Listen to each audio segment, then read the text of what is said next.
네. 제가 왜냐하면 그 오전에 윤건영 의원님께서 우리 위원장님 자리를 앉으시면서 그 자료 요구에 대해서 그 의원실에서 인사혁신처에서 충분히 좀 설명을 해라라고 했는데 아까 한 2시 15분인가 와서 저한테 설명을 했어요. 제 보좌관한테.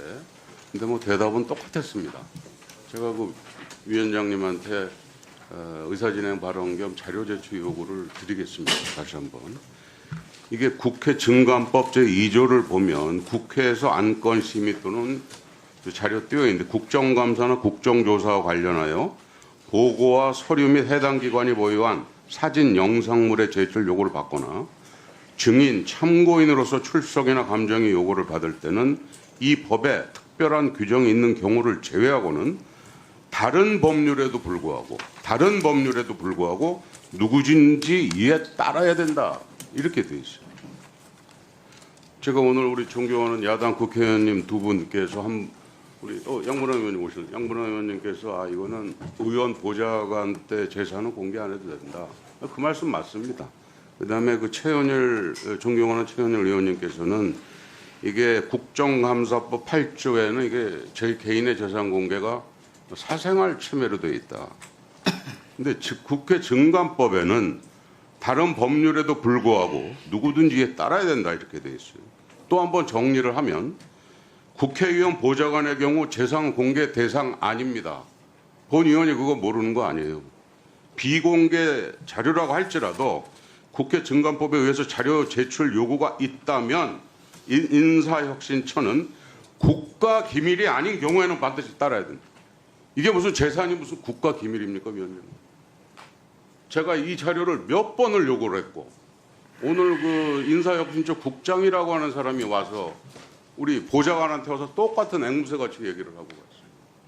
저는 제가 웬만하면 이거 목소리 안 높이는 사람인데 이게 참 아니 그 어떤 법률에도 불구하고 해야 된다. 근데 왜 이게 뭐 영어로 쓰여 있는 것도 아니고 외국어로 쓰여 있는 것도 아닌데 왜 공직자 그 윤리법을 운운하면서 자료를 그 제출 안 하는지 이해가 안 됩니다. 또 우리 의원실에서 자료 제출이 힘들면 비교할 수 있는 추이만이라도 제시하라고 그랬어요.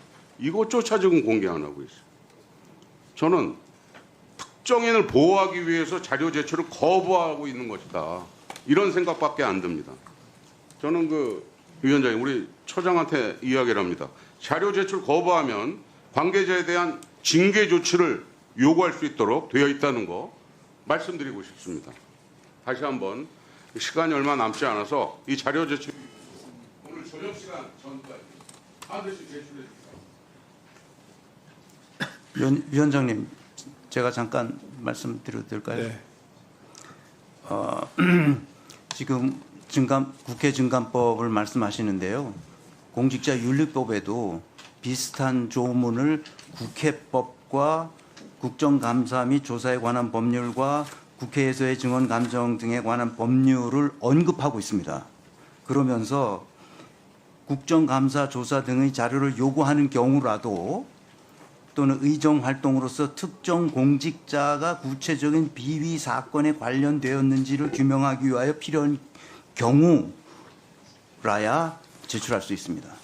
그렇기 때문에 만약에 이런 것을 어긋나게 제출하게 되면 공개하게 되면 여기 그 공직윤리법 22조와 27조에는 허가 없이 재산 등록 사항을 열람 복사하거나 하게 한 때에는 해임 또는 징계 의결을 요구하고 1년 이하의 징역을 받도록 되어 있습니다.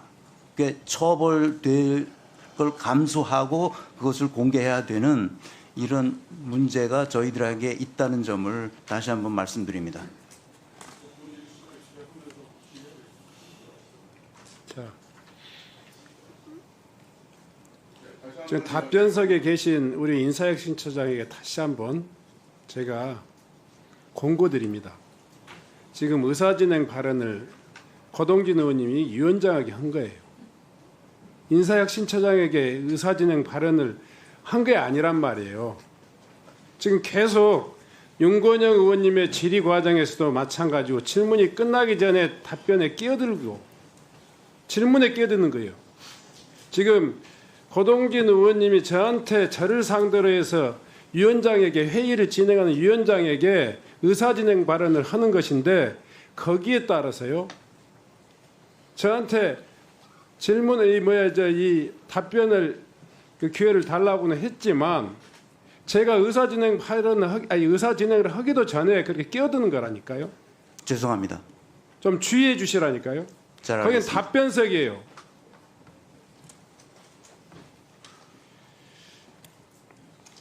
협조해 주시기 바랍니다. 잘 알겠습니다. 다시 한번요. 고동진 의원님 질문해 주시기 바랍니다. 자, 제 본질이 들어가겠습니다. 아까 위원장님께서 말씀 감사하고 제가 사실 위원장님한테 이제 말씀을 드리고 부탁드린 거니까 나중에 처리를 한번 해주십시오. 네. 그 우리 인사혁신처장한테 여쭤볼게요. 그 인사 본질이 뭐 아까 뭐 여러 가지로 오고 갔는데 결국 공직사회에서도 우수한 사람을 발굴하고 육성하고 뭐 적재적소에 배치하는 거 아니겠습니까? 그렇습니다. 뭐 그런 차원에서 보면 특히 그 공직사회에서 여러 가지 이야기가 많이 있지만 인재 발굴 측면에서 그 민간기업에서 또는 사기업에서 근무했던 어떤 다양한 경험을 가졌던 사람을 공직사회나 이런 어떤 국회 이런 데다가 많이 데려와야 된다라고 하는 게 굉장히 일관된 이야기죠. 뭐 교류는 필요하다고 생각합니다. 예? 교류는 필요하다고 생각합니다. 예. 근데 현재 그 인사혁신처가 관할하고 있는 현행의 그 주식 백지신탁제도 네. 이게 좀 지나치게 엄격하고 기준이 좀 명확하지 않아서 산업 현장에서 다양한 경험을 쌓은 인재들을 공직에 헌신할 수 있는 기회를 원천적으로는 차단하고 있다 이런 이야기가 많이 있습니다. 이런 얘기 혹시 들어보셨습니까? 여기 PPT에도 나오지만 네, 들어봤습니다. 이게 과거 박근혜 정부 때 국내 반도체 장비 국산화로 그 벤처 성공 신화를 이끌었던 주성 엔지니어링 황철주 대표가 이게 중소기업 청장 제의를 받았다가 사퇴를 했어요. 이게 왜냐하면 본인이 한 주성 엔지니어링 주식을 그 당시 한 25.5%그 당시 시가 약 700억을 가지고 있었기 때문에 이분은 이제 백지신탁이라고 하는 말이 당분간 보관하는 거로 생각을 하셨던 모양이에요. 근데 나중에 설명을 들어보니까 자기 회사를 팔아야 되는 이제 이런 거로 알고 이제 본인이 사퇴를 한 일이 있고, 그 다음에 지난해 그 10월에 서울의 한 지자체장이 이 주식 백지신탁에 불복해서 사퇴하기로 했습니다. 이거 기억합니까? 네, 알고 있습니다. 예, 문제 핵심은 저는 직무 관련성이라고 하는 이 단어로 생각을 하는데 현행 보유 주식이 한 3천만 원 이상일 때 직무 관련성이 있다 그러면 매각 또는 백지신탁 하게 되는데 이 직무 관련성이라고 하는 게 사실 기준이 그렇게 클리어하거나 명확하거나 좀 약간 좀 주먹구구식으로 운영되고 있다라고 하는 이야기 혹시 들어봤습니까? 예, 그렇습니다. 아니요, 뭐 이렇게 간단하게. 못 들어봤습니다. 아, 못 들어봤어요? 네네네. 그런 이야기가 많이 나오고 있습니다. 제가 그래서 자료를 한번 조사를 해봤어요. 지난해 그 직무관련성위원회 심사 청구 들어온 게 행정부 관료들이 171건, 그 중에 관련이 있다 이게 32건, 18%. 지자체 관료들은 그 비율이 뭐 20%, 사법부는 뭐 아예 0%. 근데 입법부, 국회의 경우에는 총 67건이 관련이 있다. 그래서 인용률이 한 60%로 중앙정부든 지방정부 관료들의 비율보다 약 3배가 높았습니다. 이게 일단 현재 데이터입니다. 물론 전 입법부라고 하는 국회의 경우 상임위 단위별로 그 활동이 운영되는 측면이 있어서 행정부나 지자체 직렬보다는 그 직무라고 하는 게 사실은 좀 폭넓게 인정될 수가 저는 있다라고 봅니다. 그리고 특히 이제 국회의원이라고 하는 건 상임위하고 별개로 모든 분야에서 입법을 할 수 있고 또 전 부처를 관할하는 어떤 그 예결특위 활동도 할 수 있고 이런 일을 또 돌아가면서 또 맡고 있어요. 근데 같은 국회 내에서도 누구는 뭐 관련 있음, 누구는 관련 없음, 뭐 이렇게 제도가 운영이 좀 되고 있는 게 현실입니다. 거기다가 그 정부 같은 경우 행정부 공무원들은 순환보직제로 이 담당 업무가 계속 바뀌는 것도 있는데, 그럼에도 불구하고 이 인용률 차이가 많이 나는 건 직무 관련성 판단 기준 자체가 좀 모호하다. 저는 좀 현재로서는 제가 이렇게 보고 있습니다.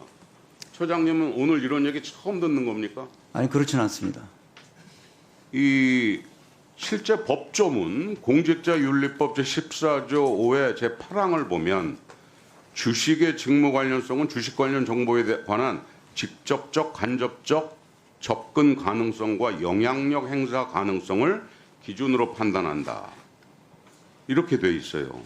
현행 규정상으로는 대상자가 어떤 주식을 보유하더라도 주식백지신탁심의위원회가 간접적 접근 가능성, 영향력 행사 가능성 등의 어떤 문구를 적용해서 사실상 자의적으로 판단할 수 있는 여지를 가지고 있습니다.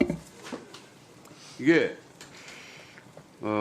특히 그 판단 결과 위원회에서는 객관적인 근거나 사유에 대해서도 현재 공개는 하지 않고 있어요. 저는 이 주식을 국회의원들이 이제 주식을 가지고 있는 것, 고위공직자의 어떤 도덕적 해이를 방지하기 위한 제도의 취지나 그 시행은 당연히 합당하지만 보유 주식의 직무 관련성 유무를 판단하는 과정이 좀 명확하고 모든 사람이 좀 인정할 수 있어야 된다. 저는 이제 그런 차원에서 이 제도 운영상의 본래 취지에 따른 실효성, 어떤 책임성을 대폭 제고시킬 필요가 있다라고 생각을 하는데, 특히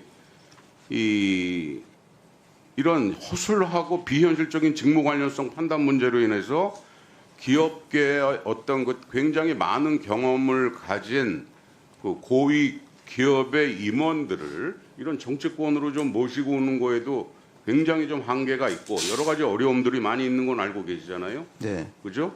그래서 현행의 어떤 그 백지 신탁 제도는 저도 여기 와서 들어보니까 잠시 맡기는 거로 생각을 했는데, 이게 뭐 말을 정확하게 하자면 매각 신탁 제도입니다.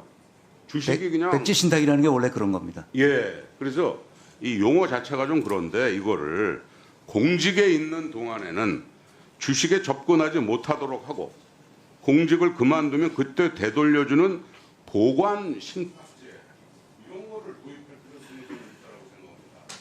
우리 혁신 소장님 어떻게 생각합니까? 보관 신탁제라는 말은 처음 들었습니다. 예, 제가 처음 만든 말입니다. 아, 네네. 네. 뭐냐면 자기가 공직 기간 동안에는 주식을 못 건드리게 그냥 보관토록 하게 하는 겁니다. 이전을 한번 말씀. 네, 국가 공무원을 인사 관장기관으로서 말씀드리면 두 가지 위원회가 있습니다. 가장 권위 있는 위원회죠. 저희 인사혁신처가 운영하는 그건 공직자윤리위원회하고 백지신탁심사위원회입니다. 여기는 정부, 국회, 그다음에 대법원에서 3명씩 위원으로 파견해서 선정합니다. 그래서 임기제로 그분들이 그 백지신탁 심사를 하시고 이거는 관련성이 있다, 없다를 규정에 따라서 정의합니다. 제가 여기 와서 이렇게 청렴한 공직자를 만들기 위해서 이런 제도를 운영한다는 것을 저도 처음 알았습니다. 굉장히 권위 있는 조직에서 판단한다는 점, 그 점을 얘기해 주시면, 이해해 주시면 고맙겠습니다.